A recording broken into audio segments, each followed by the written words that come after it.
Britain this week faces the full might of the German Air Force as Berlin threatens a decisive war in the skies. They codenamed the operation Adler Tag, the Day of the Eagle. Nazi propaganda boasts it will deliver a knockout blow to our air defences, hitting our airfields and aircraft factories and destroying the fighter squadrons that defend them. Throughout this crucial week in what the Prime Minister Winston Churchill has called the Battle of Britain, News 40 has put its correspondents on special alert and dispatched them to key areas along the home battlefront. First from Dover, Richard Lindley. Yes, Martin, since midday I've been with the anti-aircraft batteries here at Dover Castle, monitoring the waves of German bombers with their fighter escorts as they cross the Channel from occupied France. From an airfield somewhere in England, Linda Bryans. I'm at one of the bases of 11 Group Fighter Command, the new front line as the war moves to the skies above southern England. And outside the Air Ministry in London, David Jessel. I'll be bringing you the latest official reports of today's action and the provisional tally of losses on both sides. There was an ominous calm as the day began, apart from an early morning skirmish off the Kent coast. When one of our Hurricane squadrons intercepted a German reconnaissance mission, the new radar screens were empty and the watchers on the cliffs of Dover had little to report. But that was soon to change. We have obtained from the German Ministry of Propaganda dramatic and worrying pictures of enemy aircraft in action. Over now to Richard Lindley in Dover.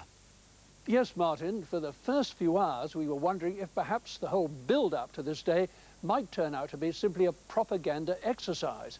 Luftwaffe Chief Hermann Goering has taken personal charge of the action. He's less than 30 miles away from me across the Channel, supervising operations from the comfort of his luxurious private train. But the day certainly didn't begin with the sort of dramatic all-out attack we've come to expect from him.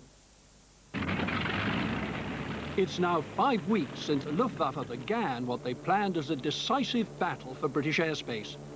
Ever since the fall of France and the miraculous evacuation of our troops from Dunkirk 2 months ago, Hitler has been working towards his strategic objective, the invasion of these islands. But he knows that he can't achieve that unless German forces have control of the air. That's the strategy behind the almost routine attacks on British aircraft factories and airfields, mostly in the south of England.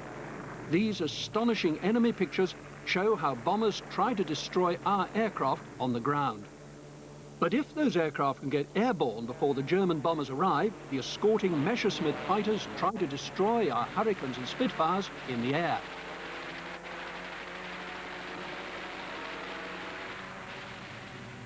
Bad weather today and a cloud base of 2,000 feet again ruled out any chance of the planned massive attack. But shortly before midday, the skies began to clear, radar crackled into life, and sporadic attacks did begin. We'll soon be all too familiar with the raiders I saw coming over the coastline. There's a so-called Stuka dive bomber, the Junkers 87B, which caused such terror last year to the innocent people of Poland. Dornier 17Zs, or flying pencils, make up about a quarter of the enemy bomber force. There's the Heinkel 111, which is expected to carry out most of the bombing raids on England. And this formidable destructive power brings with it an equally formidable fighter escort, the nimble Messerschmitt 109 and its awesome two-man variant, the 110.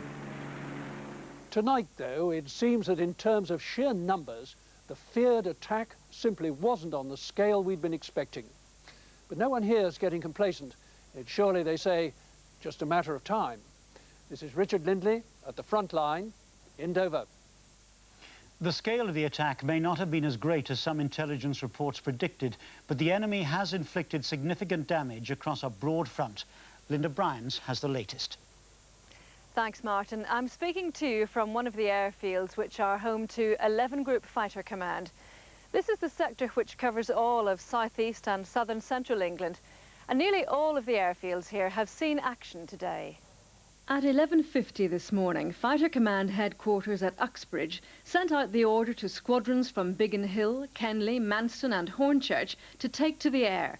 Some 80 of those Junkers 87 dive bombers that Richard saw coming in over Dover, with a heavy escort of Messerschmitt 109 fighters, were engaged by a squadron scrambled from Manston and were quickly joined by other units. At one stage, 200 aircraft were engaged in combat. Meanwhile, the base at Manston itself was attacked. Further west in 10 Group Fighter Command at Middle Wallop, a force of Hankels dropped a series of 1,000-pounders, destroying some Spitfires in their hangars. And the latest information I have is that one of the retreating Hankels was shot down after that raid on Middle Wallop. And I'm told that another Hankel was shot down on a raid further north over the city of Chester. Linda, Berlin said that this would be the week the Luftwaffe brought Britain to its knees. But from what you and Richard have been saying, that doesn't even begin to live up to expectations.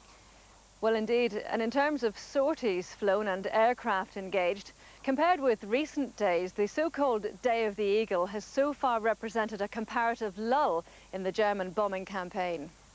Well, thanks, Linda. Richard Linley is in Dover. Richard, what's your assessment?